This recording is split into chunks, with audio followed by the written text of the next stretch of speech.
On the surface, Singapore seems to have it all. However, looming on the horizon is the silent battle to do more with a limited piece of land. With a small land size of 719 square kilometres, managing land use is at the top of the list. Singapore is continually striking a balance between various uses of the land in order to meet the dynamic needs of an advancing nation. To house 6.9 million people, Singapore will need an additional 5,600 hectares of land by 2030. Through reclaiming new land, recycling underused land, and developing some reserve land, the Singapore government will need to find space to build 700,000 new homes for a projected population of 6.9 million people. Building new towns and growing existing towns will be integral to the housing plan. Singapore will have to look towards the sky as well as to the depths of the earth to look for more space. The low fertility rate of native Singaporeans has seen the country's fertility levels fall below the replacement rate. To meet the state's projected ideal population of 6.9 million in 2030, the immigration rate of foreigners will have to be increased. A high influx of foreigners will therefore call for a greater social integration. Both permanent and temporary migration will be utilised to supplement the local population and workforce, a form of replacement migration. The integration of migrants is critical for social harmony in Singapore and is inevitable due to the country's gradually declining fertility rate. As social harmony is the bedrock of stability in society, new architecture will have to respond by incorporating community spaces that encourage interaction and bonding into our living enclaves. With better medical facilities and treatments that will raise life expectancy, Singapore's ageing population is set to increase. Housing and recreational facilities that cater to the aged and the disabled will have to be planned in advance, ensuring that our housing and facilities can be future-ready, eventually forging an inclusive society that allows ageing in place. Singapore is a city-state with limited land and natural resources, which includes non-renewable sources, renewable sources and water resources. The conservation and management of its water resource is of critical importance for a country like Singapore, where land is at a premium.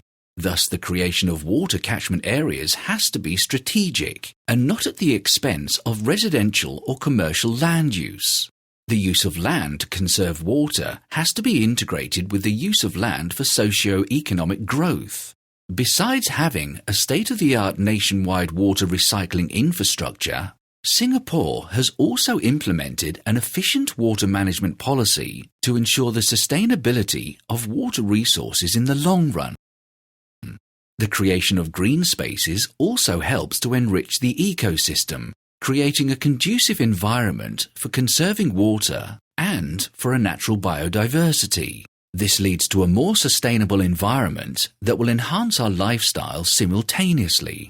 By integrating architecture with infrastructure and open space planning, it yields a better efficiency in land use without compromising Singapore's goals of providing green spaces and safeguarding natural resources, which will help maintain a healthy and balanced ecosystem. According to statistics in 2015, nearly 1 in 5 people in Singapore are millionaires. In terms of millionaires per capita, Singapore ranks number 2 in the world, with 17.1% of its population being millionaires, just after Qatar, which leads in this game of wealth at 17.5%. This points to a severe wage gap in Singapore, with the top 1% of the population holding 25% of the country's wealth. Thus, there is a pressing need to create a balance in living standards and to help the average household cope with the expensive price of homes. With more than 80% of Singaporeans living in public housing, an unprecedented rate in the world, democratic housing policies and the provision of good quality affordable housing would be essential in narrowing the wage gap.